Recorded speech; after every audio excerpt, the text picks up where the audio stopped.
Thank you. Amen.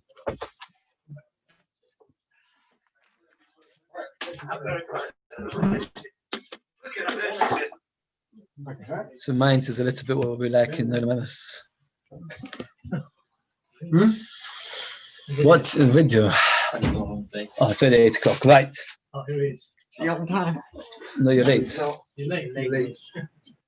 Oh, you're late. Zvach Yehuda, how are you? You okay, Yehuda? Pizza's right because you're late. No 6 lines pizza. at an hour 9. Good, Baruch Hashem. How are you? Baruch Hashem. We're missing you here, and you're missing your physical presence, but we're enjoying the fact that you join us together. So we look forward to when things get back to normal. Yehuda, you understand? He's always on the phone. It's every day. It doesn't disturb. He just listens. You missed that much. No, I didn't mean anything. I just tell you very briefly. The Tag Unison says that Esav said, "I'll wait for my father to die, and I'll kill Yaakov." Why would you wait for his father to die to kill Yaakov? He says because when Yaakov is sitting shiva, he can't learn properly, and when he's not learning properly, he's unprotected. Oh, he can learn halachas of Aveda. It's not the same. You see that while a person comes to learn, then he's zeicher to a certain kind of level of protection, which you don't get in any other way. So for Esau said, if we wait for a time when he's not protected. Even Esau recognized that. We're up to Tzadik Vav Amud Beis, Omar Belozo. It's 6 lines from the thin lines, one before the end of this, and 6 lines. In the Mishnah discusses a case where a person on Shabbos afternoon goes for a walk and he sees tefillin abandoned in the field. And he's concerned that they'll get ruined, they'll get stolen, people will treat them with disgrace. And the Mishnah discusses various options you can do which are allowed to be even Issa D'Rabbanan because of covered of Swarm. The mitzvah covered Swarms, therefore the covered of Tefillin, the covered is so important, you're allowed to be even Issa just to save the Tefillin. The Mishnah tells us there's a difference between old Tefillin and new Tefillin. At the Havin of the Gemara, at this stage for some time, the Gemara understands that the difference is as follows. What's the difference between old Tefillin and new Tefillin? Does anybody remember? We did talk about it. But the notice, he used to try and copy it. They were unstrapped. Oh, that's how I was waiting for it. That maybe it's not Tefillin. That's the question. Maybe it's not Tefillin. Maybe it's just an amulet. And it looks like Tefillin. So therefore, only when it's an old pair that you can be sure that it's Tefillin and it's good. Usually an amulet comes with 1. Tefillin usually is a 2. Okay, so maybe, I don't know, I've never worn an amulet. So the point is like this, maybe in those days, that's how they used to wear it. So you're only seeing one pair. Who says you're seeing a pair? The point is like this. It comes out that they would literally make a Kimian amulet looking almost identical to a tefillin, which is a very strange thing. So it comes out that sometimes a person could see something, it looks almost like the real thing, and it's not the real thing. So the Gemara now discusses another halacha which is a little bit connected to it. Says the Gemara, Omar Belozo. I'm waiting to tchilis b'shuk. In those days, everybody would wear tchilis and tzitzis. It was very expensive from a special kind of dye. If you find it in the marketplace, the shoynos, if it's just tongues, meaning they've not been made into strings, psulos, it's possible. Because how do you know it was made the shemitz tzitzis and mitzvahs made the shmot? Chutin, if the strings kasher and they're kosher. It says, well, ma'ishlo l'shoynos. Why it's tongues, meaning strips of wool, no good. Maybe he did it in order to make himself a nice coat. But says,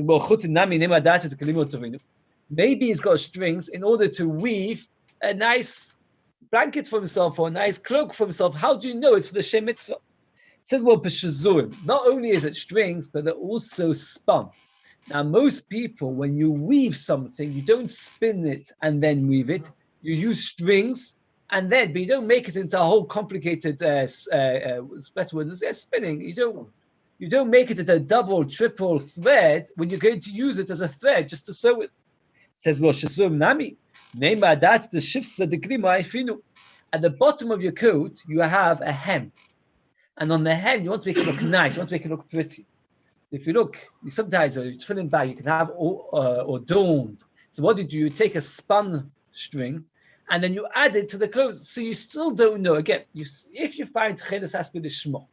Says, well, if you find tongues, you don't know it's the Shmo. If you find strings, it must be the Shmo. Says, well, why is this Shmo? Well, it says, because you don't use strings, it must be for tzitzis. Well, it says, no, maybe it's to weave something. It says, well, no, because it's spun. Then, well, even if it's spun, there's still a possibility. Says the Gemara, they're cut into small strings. Now, the only way to adorn it would be to tie them up and reconnect them, and then make out of it a whole adornment. And that the kule hai vadele torchi inshi people won't do it. So when you see something that looks really like tcheles, you can be sure it's tcheles, because nobody's going to make the effort to make something look like tcheles and not be tcheles. What's the question? You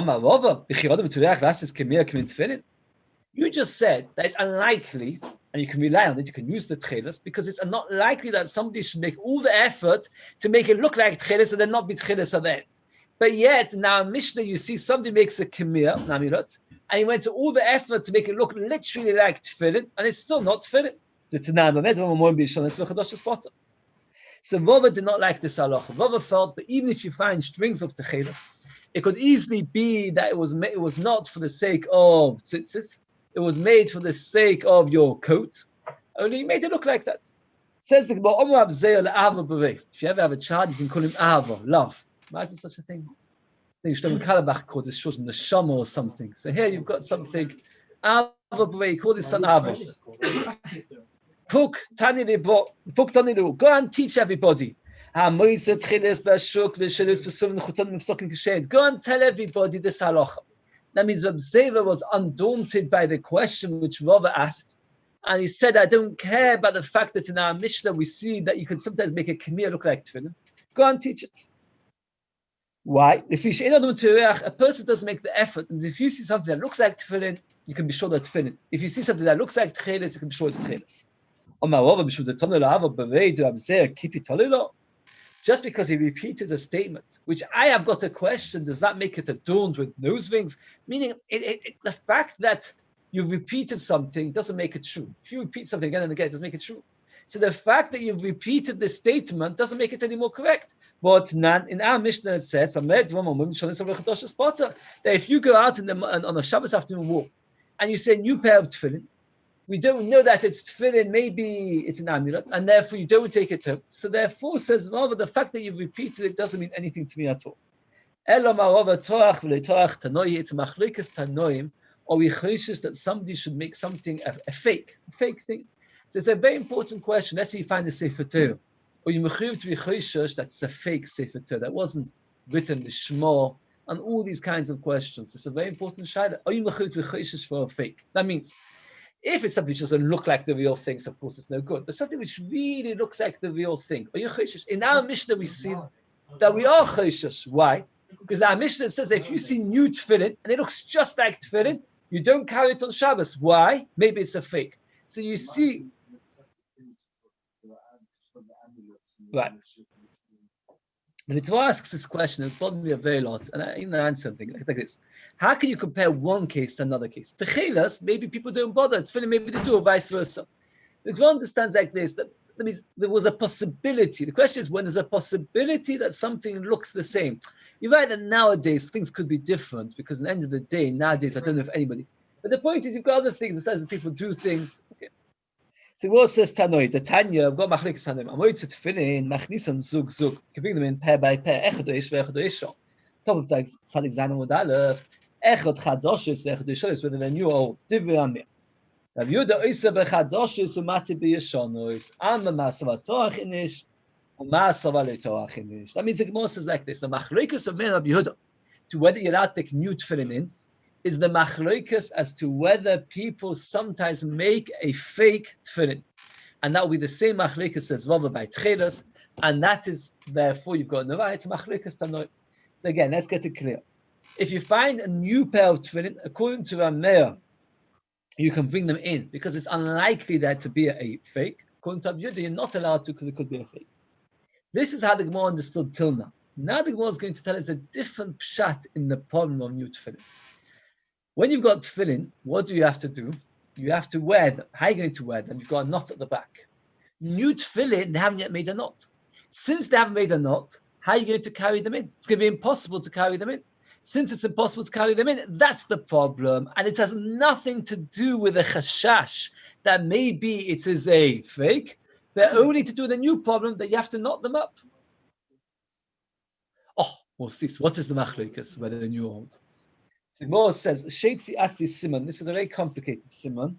It's to do with the fact Shmuel Yeshonos, and then the Gemara later Tzvosim, it's much later, as Rabbi Yehuda, and Atzavi is another bad Omar. It's complicated. It's Rosh Teres for all the people speaking on this Omot.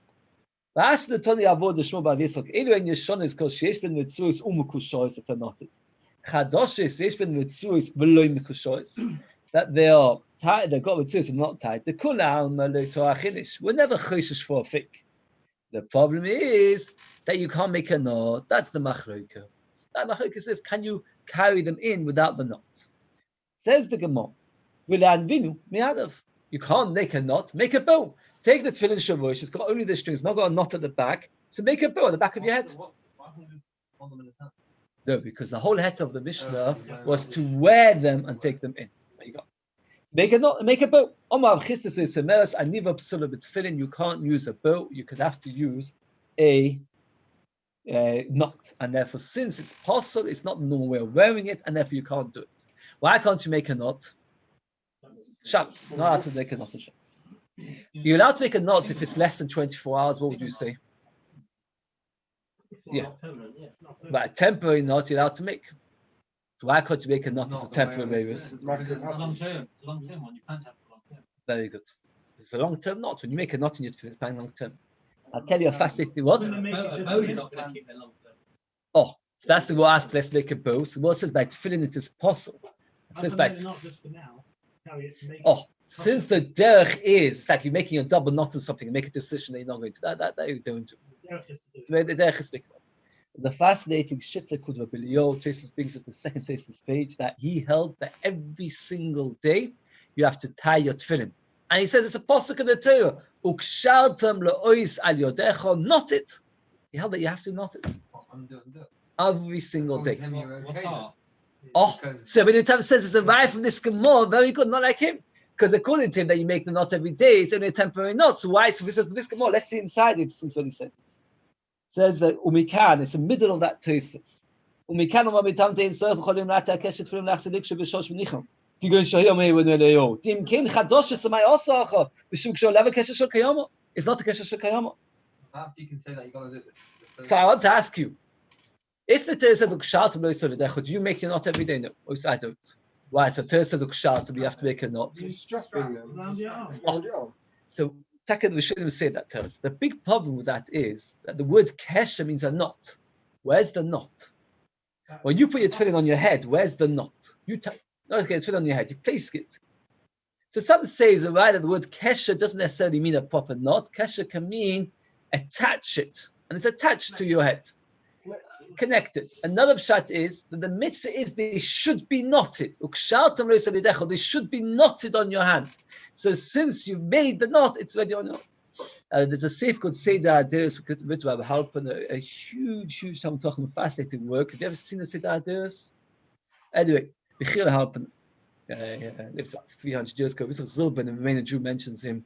The Russians were even scared to touch his keva because they held such kedusha. Anyway, he writes there a story. But one once told me to talk to him about. It's very short to the kids. The story is like this: that they once were not sure whether to pass back a video time of Leo. What should you do? Should you make a knot every day? So they made a shelas chaloim. I mean, they said a special name of Hashem. I don't know, and they managed to speak through thing. And the Rabbeinu Tam was the one who spoke, and he managed to get hold of Moshe Rabbeinu. Moshe Rabbeinu said to him, "That loch is like a Leo."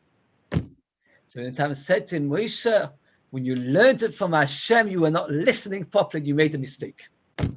That's what it says in the Seder. It's not it's from the old Sefer. Moshe Toya Yisrael, you made a mistake, and you didn't listen to HaKadosh Baruch Hu properly. I just say to the Baruch said to me, that whether it's a true story or not, it doesn't know. He said, I said that it says it. One thing it does know, they don't say it about most people. The Tam was a kind of personality that such a story could be said, like the story of Chafetz Chaim, the different stories, and the judge said, you expect me to believe it? He said, yeah, they don't say such stories about you and me.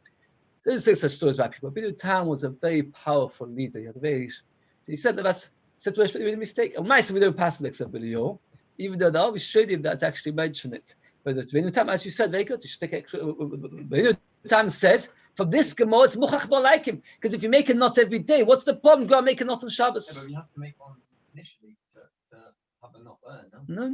Okay, according to Bidu, you have to make a knot every single day. Every single day you make a knot. So it's just make a knot every day. No, why would you have to make it in the first place? Every single day you put on your tefillin, you tie the knot in your thing, and then you put it on. It's like a tie. It's like a tie, for example. Those who, when they go to bed at night, Friday night, they undo it. They've got a big head to make it. They've got no problem making a tie because it's only a temporary thing. It's those who don't undo it. It's more of a problem. Unless they get undone to do a knot. So again, so Maisa, the Lord says, let's make a bow. The Lord says, "Aniva psula b'tefillin not allowed." Abai Omar. To get, we'll go back in the same for this. Abai Omar Yehuda Tameid Omar Aniva kshum alaisi. I don't know if you remember, but we had it in Shabbos Taka. According to Rabbi Yehuda, making a bow on Shabbos is awesome in our Torah. He holds that bow is no good. Tamad Aniva kshum alaisi. Ola bochi onivlu.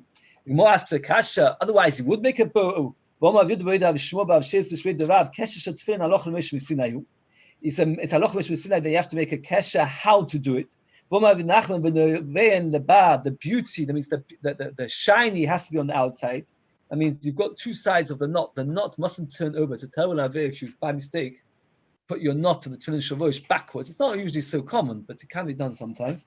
And it's more on can sure to do that you make a bow like that knot. I don't want to summarize what we've learned because the Gemara says a few points and we go on to this shadow of a range to a Again, let's go clear. The Mishnah tells us that if you find tefillin on Shabbos, what's the halacha? That you're allowed to be over certain isurim, not all isurim. Certain isurim you're allowed to be over to save the tefillin from damage. The Gemara asks, the Mishnah tells us there's a difference between new tefillin and old tefillin. The first half of the Gemara understood the difference between new and old was simply a question of whether they're genuine tefillin or not. And therefore it makes an afkimina when you see a new pair of tefillin, you don't know if it's tefillin because you can't tell whether people are wearing the same tefillin. So therefore the Gemara says that's machrikas, and the Gemara was to say the shayla gabe tchelas. If you find tchelas, can you realize the genuine thing or not? That is one sugya. Then the Gemara changes. The Gemara says no, it's nothing to do with the chashash whether it's genuine or not. It's to do with the chashash of whether it is done. The problem is when it's new, it's got no knot. If it's got no knot, how are you going to do it on Shabbos? So therefore, if it's new, it's no good. Masha'inkin, according to Rabbi Yehuda, it's okay. So according to Rameir, it's okay. So you ask, what's the machlekes of Rabbi Yehuda? And the answer is Rameir, make a bow. So the Gemara asks the kasha, why can't Rabbi Yehuda not do a bow? So either the Gemara says because a bow is possible, or because he holds that bow is considered a knot, and therefore it's no good. And there's one that I missed out. This is, I think, it's a very, very big machlekes to Shonim, which after today has not been muchra, as to whether you should spin your tzitzis lishmo. Whether there's a mitzvah to spin your tzitzis lishmo. That means when you knot your tzitzis, there's a mitzvah to do l'shemis tzitzis. Oh, you go to the shop, you'll see they're double the price. Because they're spun lishmo. Because it's spun lishmo. Which the Gemara brings a machlekes whether they have to be shazuin lishmo. Because the Gemara here says that your father is shazuin. No, When you make the knots with the original when you buy them. No, the original string. So the original string have to be done lishmo. Right. That means it have to be done lishmo. The strings of tzitzis lishmo. You go to a safe, you'll see it's about double the price. The Aloch has got a whole suffix as to whether you should or shouldn't. If it's mitzvah to lishmo, then you. Yes. What are you paying extra for? No, because not done by. Why pay what the hell by a machine? Okay. Why buy machine Oishi, what is done by a machine? She might Who's also by by hand? Shema. Go by hand. Okay. No, they're not. No, not about the making. Okay, I don't get off the place. Why do you pay anything extra? Because it's the shazuin. Okay. Omar Chista. Omar Rav. Now the Gemara goes, since we talked a little bit about buying tefillin and tcheles, so you're not sure if it's a shmo or not, the Gemara's got a little bit about it. Omar Chista Rav. If you buy tefillin from somebody who's not a mumcha, Does anybody know how many times do you have to have for chazaka? 3. Does everybody agree with that? No. Who holds not, and how much does he hold? Who and what? No, you don't remember? It comes up quite a few places. Shas Rebbe says chazakas with 2. Comes up in many places. For example, that a woman, if 2 men die who are healthy, a woman's not allowed to be married. The Mechaber Paskin is there like Rebbe because it's chayshish l'chumrah. Because he says no, because chazakas by 2. But I says machlokas Rebbe and Chacham with the chazakas by 2 by 3. Most of the time we pass like the Chacham. So if since we pass chazakas by 3, we don't know if the tefillin are good. So just check out 3 and you'll see if they're good. Says well, we don't understand the word this halach. If you're buying from one person, you should check with either 3 of the hand or 3 of the shurish. That should be good enough. If the person you're buying from is somebody who buys from a few people, that means he's just a agent, and therefore he's only an agent. And he himself is getting stuff from 2 different people. You should have to check every single pair of tefillin, because this is only an agent. You don't know whether he's getting it, who he got it from. This person only buys from one person. We want you to check 2 of the hand, and one shavosh or vice versa. Otherwise, it's no good. I remember once Pesach Khan spoke here in Manchester. He said a very sweet story about a woman that he said that there was Rav spoke somewhere in Russia about the chashivus of mezuzah. And next day, a girl came to him and said to him, "We've got a mezuzah in our house. I want you to check that it's kosher." What happened was, it was a piece of paper, like a normal scrap piece of paper that had been written by pen, Shema Yisrael, Shema Yisrael, and a few other things. So he was really shocked. He thought to himself that he said, "How much did you pay for that? How much would you charge?" Like he thought some swindle story had happened to be there. Because sometimes you hear of swindles. The girl said, "No, you spoke about the chashivas of mezuzah." So I went to him and I wrote to myself. So sometimes you have to know that it's a genuine article. He was inspired from the story that she just took the story to heart and wrote it herself. He thought, he jumped to the wrong conclusion that there'd been some terrible story. It's a good story. So you have to check 2 shaliad, 1 shavosh to make sure that there's no monkey business here. Is that so that you only check 2 shaliad, 1 shavosh? For Tanu Rabba Rav Shua B'Tfilin, bodik shalish shaliad v'shavosh. The chayre means my lab oishal shalish shaliad, oishal shavosh. Do 3 of the hand or 3 of the head. No, shalish. Do 3. Mehen shaliad, mehen shalosh. Some of them from the hand, some of them from the head. But Tanu Rav Kahana B'Tfilin, bodik shtayim shaliad v'shavosh. That you check only 2. I said, well, money Rebbe, that is 2 times is chazaka, and therefore that's enough. If Rebbe says, well, if it's according to Rebbe that 2 is enough, ain't safe, and let's examine the end of that statement. That you check from every bag 2. That means like this. Let's say you've got an agent. He's got bags of tefillin. He bought 1 bag for one person, 1 bag for another person, 1 bag for another person. So in every single bag, you have to check 2. Says, well, why do you have to check 3 different bags? In the end of the day, once you've got 2 bags, okay, according to Rebbe, chazaka is good enough. Says, well, Rebbe, shlishi mi'isle. Why do you have to check a 3rd time? The 2 bags should be enough. Says, well, maybe Rebbe b'tzvosim d'v'sheit kosegavazovim. When did Rebbe say it's the chazaka? When you check 2 from 1 bag, so you see that bag's okay. But when you're checking it from every single bag, and every single bag could come from a different person, so it's not enough to check 2 bags, because the 3rd bag could be coming from a different person altogether. So then you have to check the 3rd bag as well. Oh, very good. If the problem is because of chazaka, so maybe you can say the 3rd bag because of chazaka of 3. If you say there is nothing to do with chazaka, but simply every bag could come from a different person, so what does it help you to check the 3rd bag? You have to check the 4th and 5th. And so you're right. Why did he mention the 3rd? It's like this. If you go and call the shittas of chachomim, you only need to check 3 per person that you buy from. And then you check 2 of the hand, 1 of the head, or vice versa. If you're going to shittas Rebbe, you only need to check 2. But that's only the gabi from every particular sefer. If you're buying from an agent or from many different seferim, then you have to check every single bundle, and you can't rely just because 2 bundles were okay that the 3rd one will be all right. Okay. So the Mishnah says if you find tefillin, what should you do? You should carry them 1 by 1 or 2 by 2 as a machlokas. Then the Mishnah says if you find a very, very big bundle, then you have to wait till nacht standing outside. So now the Mishnah says 2 words, tzvosim and krichus. The Mishnah is like this. What is the 2 expressions? It's exactly the same thing. But tzvosim zovi, kiches kichen tuvo. Tzvosim means pairs. You found dozens and dozens of pairs. Krichos means bundles, bags, where you could have found a lot of them, not necessarily in pairs. You could have found, let's say, 10 shalyad and no shalrosh, or 10 shalyad and 2 shalrosh. That is krochim, because krochim just means a bundle. Tzvosim means pairs. You found lots of pairs. That means it's the same idea, just two different expressions. Yochid Boaz and others ask, so why does the Mishnah need to tell us both cases? And the most he gives an answer that sometimes you'd have thought that if it's in pairs, then it's a genuine article. If it's not in pairs, you might have thought it's not. No. Sometimes a person might have a few shalyad and only one shalrosh, and it's still a genuine thing, and you should not. It's not a reason to be mezalzel. So Mishnah says, you have to wait till Nacht. You have to stand there and you have to wait until the end of Shabbos before you bring them in. You cannot wear them and bring them in. Says the Gemara, why can't you bring them in pair by pair? My father explained to me,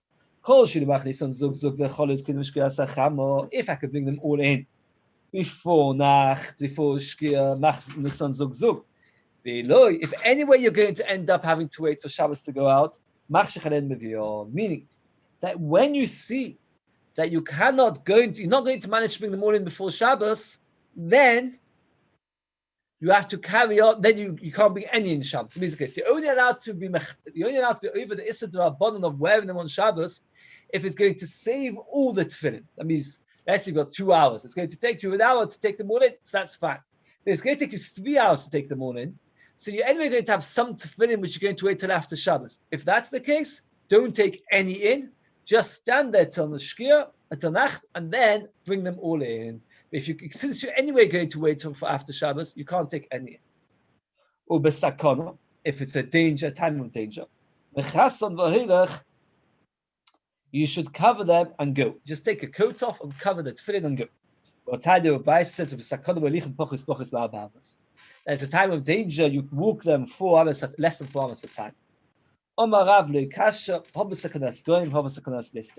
Rashi, the top of the example base, is a long mahalach which he heard from his brothers, and then eventually says he doesn't like that mahalach. So I'm going to skip to the second mahalach of Rashi. Rashi is like this.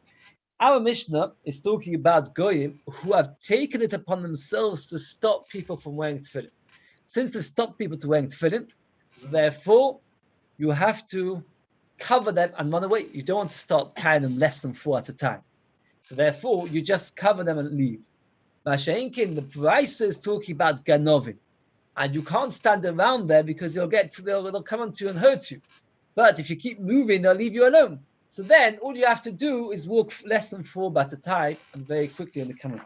I just want to mention very, very, very briefly a tremendous story that I read. It's an unbelievable story. It's a true story. I saw it in a couple places. But basically like this.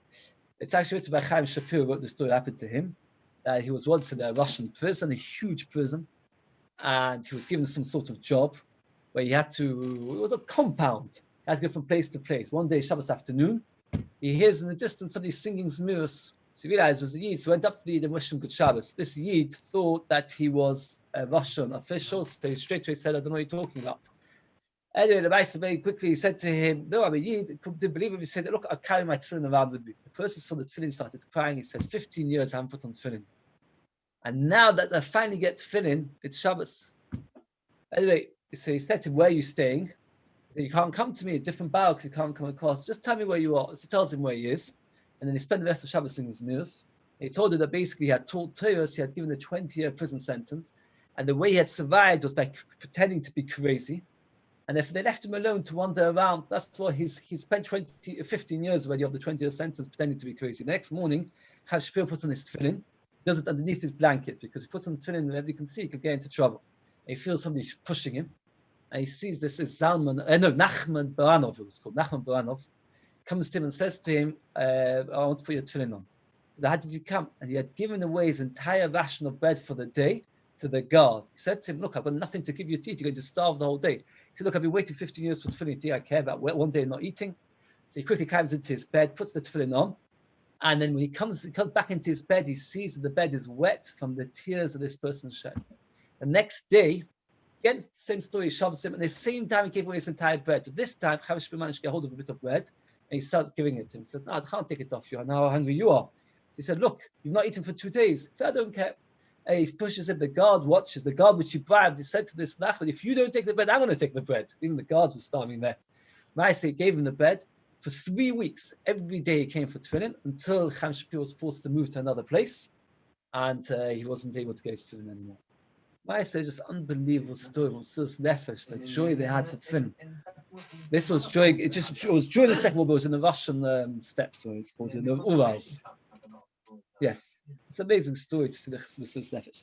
So the Gemara says like this: we've got two different stories. When it is going that want to attack the mitzvah of tefillin, then you cover them and leave. When it's going, we just want to rob you, then you just do 4 arms. But Mario came to the Masnis, and what's the story of the Mishnah? The Sakanas Goyim. We're talking about the Goyim against the mitzvah of tefillin in the Sefer. We have a machlekes in our Mishnah. Shittas Tanakama is that you walk less than 4 amas every time. Shittas of Shimon is that you give it to you. Sorry, okay, we'll come to this in a minute. We haven't yet had this. Like Shimon says, you pass it to your friend. Oh, it's a very good shaila. Mishnah talks about this shaila actually. The Mitzvah talks about it first. Mishnah talks about it. The shaila is like this: that if it's only enough time just to readjust the bundle, we said that's not good. The shaila is: do you have to actually sit down, or is it just enough to pause for 1 second? Mishnah is not machriya. So the Bible is like this: so we've got machlikas. What's better? Walk less than 4 amas, or give it to your friend, to another friend. Now, if we're talking about a time when the goyim are trying to stop and abolish mitzvah tefillin, kosh gedavsa milsa, and that's going to cause worse. Can you imagine? They'll catch everybody holding on to a pair of tefillin. You get 100 people arrested. The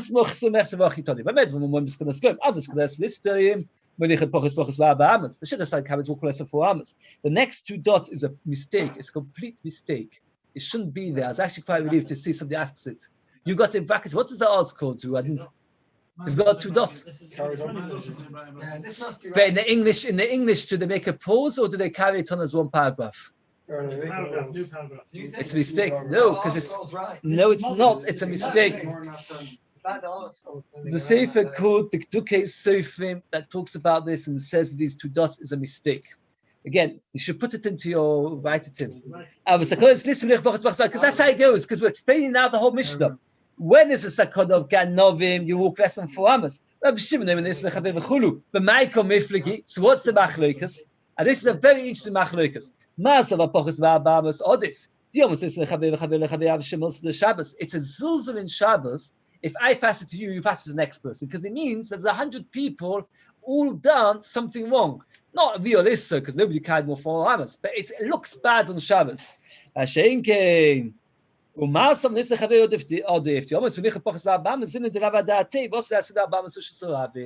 person might forget. If I tell you walk less than 4 amas, you might walk more than 4 amas. It's very hard to tell the difference between less than 4 amas and more than 4 amas. So if I tell you to walk less than 4 amas, you might do 5 and you've done an issa. So it's a machlokas, what's better? Do you get each person to walk 4 amas, stop, walk 4 amas, stop? Or do you better pass it to your friend? Passing it to your friend, more people are involved. Walking less than 4 amas, there's a chance that you walk more than 4. So walk less than 4 amas, there's a chance you walk more than 4 amas. There's a very, very big machlokas to show you as to whether it is completely mutter to carry something less than 4 amas than Shusavavim. Is pshat. Even this the Mishnah talks about. Mishnah in Nachas Eiruvin is very, very, very marich. I remember years ago, the first time I learned Eiruvin, I learned that because Moshe Sobel, he was teaching, he was a big man, and he said the best sefer he always finds on the understanding that you see this of Eiruvin is the Mishnah Bor, because he reads very marich. The Ma'aseh, the Mishnah Bor says about chleikas. So he always says Tov Lachmi, but the Ma'aseh the Yeshna Mishis Svoichu those that you allow. That means like this. The Gemara here says you're allowed to carry less than 4 amas. The Gemara is talking about tefillin. The shaila is, but the Gemara is talking about what you have to do. The shaila is in the case, let's say, for example, for whatever reason, you want to carry less than 4 amas, are you allowed to or not? It's a machlokas in the Mishnah. Okay. So now we're finished with this tefillin. We have a machlokas tanoim, what's better. And again, agav, the Shabbat paskins that you can do either. I don't know why the Shabbat passes like this. Because if you find tefillin, you can pick and choose. You can either pass it to your friend, to your friend, to your friend. And then you've got lots of people, but less chance that somebody will carry more 4 amas, or you can carry it yourself each time less than 4 amas. That means it's machlokas, which is better, but you can choose which one you want to do. Why can't you do both together?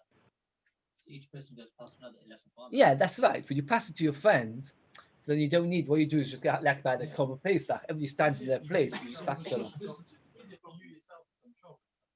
What? Is it? I don't know. If we're standing in a queue, let's say, okay. Maybe I hear. What's the child doing there? Well, it says, a woman gave birth in the field, and she needs to get the child back home. So what does she do? She passes it from one to the son. What's the chiddush even if it's 100 people? Even though it's bad for a baby to pass from hand to hand, every hand that touches him hurts him a tiny bit. Even so, that is great to know. You hear this thing?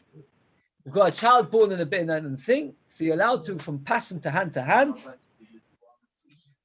What? Why? No, because that you've got that's the machlokas. What's better?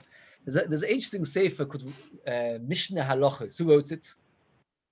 The Menashe. I'm going to say you should all know if you know King Henry's wife, but it's got that man. I think it's Menashe Klein. It's very interesting sefer. It's quite about 10 volumes. But he writes an interesting thing. That he writes that one of the things that they do by brisim nowadays, I've seen it once or twice, not so often, is they do a cheka. Cheka is you give it to one person, pass to the next person, etc. And sometimes, just to make everybody happy. He says, how can you do it to make everybody happy? You've got a Gemara in Eiruvin that says that you're not supposed to. Yoda the Yoda, it's not good for a child. So he says, okay. It's a Hasidic thing. Okay, so what's the problem? You see, the Gemara doesn't say the outside air harms him. The Gemara says that you hand to hand. So he says, "Efshar shema mitzvah le'ita davaro." And maybe shema mitzvah will do anything harmful. I just recently. No, because that's very. I just say very briefly. Recently, they brought out a new book by Shimon Zaman. I read it over Sukkot. It's not such a long book. I'm from Shimon Zaman. I said that story which I have to know from is that one time he was at a bris and they called up a cheka with Shlomo Zalman. Now what happened was there was somebody else called Shlomo Zalman in the room. So Shlomo Zalman went forward. He thought he was getting cheka. So somebody next to him said to him, "That's not for you. That's for somebody else. It's for a young man somewhere." And it was for a young man. So he said, "What do you mean? My name is also Shlomo Zalman." This is a nice story about his pashta, some of his thing. But I might say he actually in Mishnah Halachos he's not so thrilled about it. So Menashe Klein, I think. Menashe, he was Ungavarov. What was his name? It was Ungavarov or someone. Why don't you know? You know. Okay, new topic. Right. Rabbi Yehuda, you're done. Rabbi Yehuda, and next part of the sugya is talking about a Ruvei Tchumin. So what's the halacha Ruvei Tchumin? If I own this cup, and I'm not allowed to go 2,000 down outside of Manchester. If you make an Eruv, are you allowed to take my cup outside the Eruv? No. Why not? Because your item goes after the owner. Very good. This is a whole command beta. By the way, what happens if we make a cake? I provide the flour. Let's say Yom Tov afternoon, we get together, make a cake. I provide the flour, you the eggs, you the oil, you the sugar. And each one has made an Eruv to a different direction. Where can you carry the cake to? Nowhere. Only to where all of us can go to. Right, common area. Right. Says the like this. Sorry, Mr. Rabbi Yehuda says if you've got a barrel, you're allowed to carry it out of the tchum. Here's such a thing. Rabbi Yehuda's matter. Big pella. You've got more. You have to carry out the tchum. So I pass it to you. You pass it to all the way out of the tchum till it gets all the way to Shiur. It takes it out of the tchum. No problem. Free the gemara. But let's Rabbi Yehuda the tzad abim v'akilim kragli abali. Does it not hold of the Mishnah and Beitza that you have to go according to the owners? Omar ishlokish b'shum Levi Saba. Hochem ma'askinu b'ma'um l'chavis l'chavis. That means like this. It's a barrel of water. You have a barrel. I have a barrel. Tony has a barrel. What happens like this? He's already out of the tchum. So I pour my barrel of water to you. You to him. So therefore, what we're carrying out of the tchum, not the barrel, just the water. Oh, what's the head of the water? Oh, more later might suggest that. What do you say? Okay, what would you say is more important, water or the barrel? One without the other won't work. What's more important, water or the barrel? Water. So how can you say it's part of the barrel? You're contradicting yourself. You said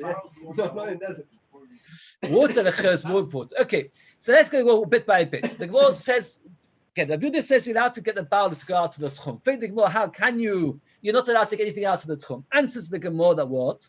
We're not talking about taking the bowl out of the tchum. We're talking about taking the water out of the tchum. But says the Gemara, what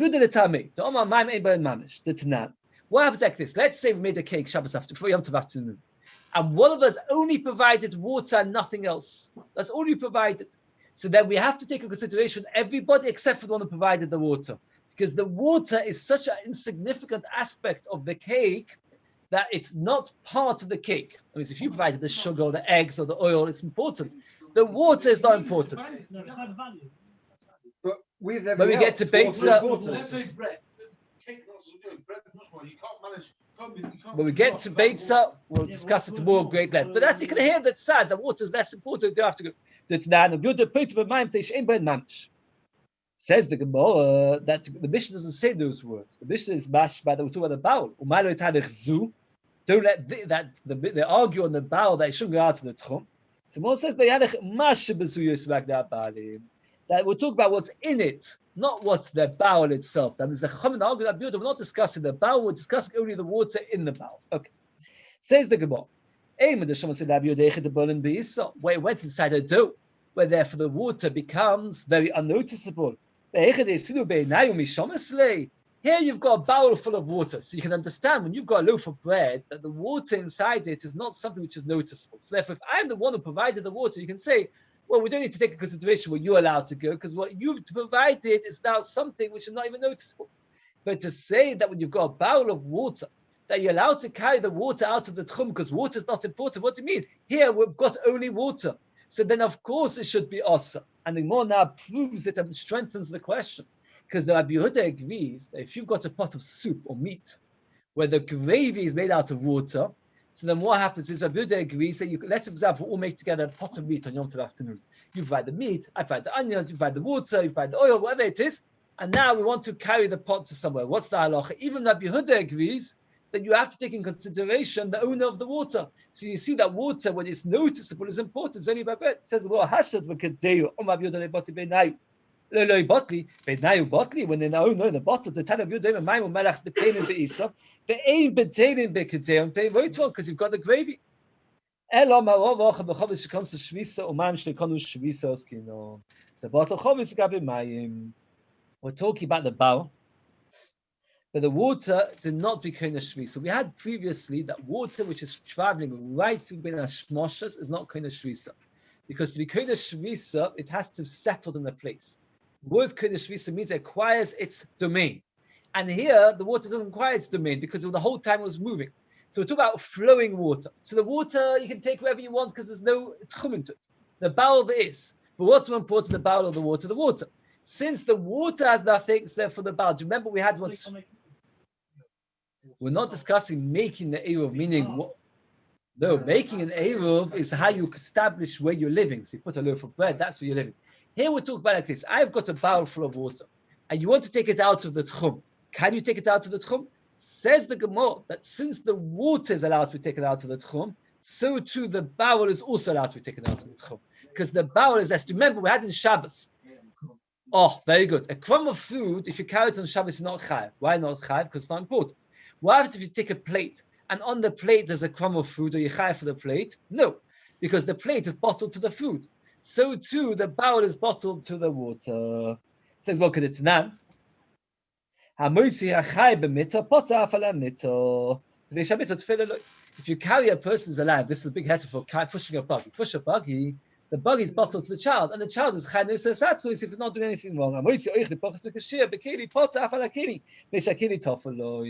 let's get like this. Rabbi Yehuda came along in our Mishnah and says you're allowed to carry a bowl out of the tchum. But well, how can you? It's out of the tchum. So the Gemara answers that we're talking about. First, the Gemara wanted to answer that we're talking about because it's water, and water is so insignificant. Says, well, water's not insignificant when it's on its own. So the Gemara answers a different mahalach altogether. So we're talking about like this. The water was never kind of shvisa. That means the water never became settled on Shabbos. It's only the bowl, and the bowl becomes bottled in the water. Masiv Rabbi Yosef. Rabbi Yehuda b'shayoro in a caravan. In a caravan, you're allowed to do it. B'shayoro and shle b'shayoro loy. Only in a caravan where you've got a problem where people are desperate for water. So therefore, we're discussing a situation which is b'diavad. Now, according to you, that we're talking about a case where the water wasn't kind of shvisa. So why do you have to talk about a caravan? Every case you'd be allowed to. It's not dafka in the case of people who are desperate for water. That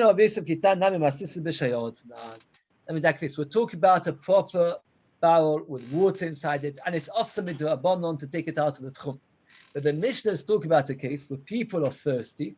So Rabbi Yehuda took away the issa of tchumin in a case where people are thirsty. And the Ritva himself writes that we're not talking about a situation where people are desperately thirsty, because that wouldn't be a chiddush. We're talking about people who are uncomfortable because of the water shortage. So Rabbi Yehuda said, when there's a water shortage, you're allowed to ignore the halachas of ruvi tchumin, and you're allowed to take the Eruv out of the, you're allowed to take the water out. Abai Omar b'Shiur. That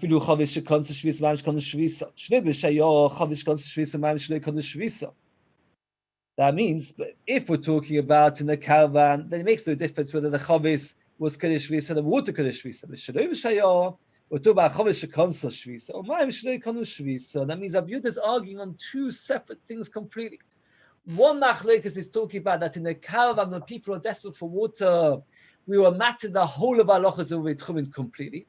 And in the case where they're not desperate, Rabbi Yehuda holds that the bower is bottled for the water, and Mashik the Chachamim hold not like that.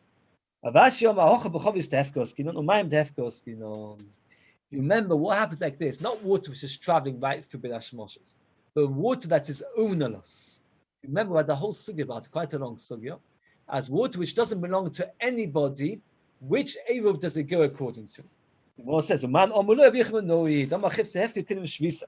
Man letelech zis ve'agla balim le'elchu elu yos mikelim sheyesh lehem balim more than kelim that have balim." Meaning like this: we're talking about a person got a barrel of water on Shabbos. He drew a barrel, he found a barrel of hefker, and he got water. Shittas of Yehuda is you're allowed to carry it wherever you want, because a hefker is not kind of shvisa. There's no, the halacha of kind of shvisa has to be decided ben hashmoshes. Ben hashmoshes didn't belong to anybody. Came along the Chachamim said to him, no, even the hefker items are kind of shvisa, and you can only take it to the limit of 2,000 amas as if it would have an owner. Wherever the owner of other kelim would be allowed to go, this would be allowed to go, but more than that, not. Yes, very good. The Gemara declares that maybe it's the same machlikas. The Gemara says it's a machlikas whether it is the same machlikas sleeping and thing. Why? Because sleeping you could say it's like hefker. None that you could say that if it would be awake, you would be able to kush this. So Maisis comes out the three mahalchim. What's the machlikas in our Mishnah and the Maskana? One mahalch is machlikas whether hefker items are kush or not. One machlikas is we're discussing the situation where people are uncomfortable with the mevatel halchas hefker erev tchumin. Another machlikas is that we talk about we've got a barrel with water inside it, where the water has no halchas erev tchumin, but the barrel does. And the question is, do we say the barrel is bottled to the water? The Ritva, the Rosh, and others all very bothered that if we talk about where the water hasn't got a shvisa, of course the barrel should be bottled to the water. What's the having of the Chachamim to argue? And this is like a big question. Okay, we'll have to leave it for another time. Clean it up. We'll start with Shem from the Mishnah tomorrow. Okay. We'll have to the Mishnah, you could say for Shem tomorrow. Okay. The big question, what's the sort of the Chachamim to argue that when you've got water which is not kind of shvisa? Okay. A very good one.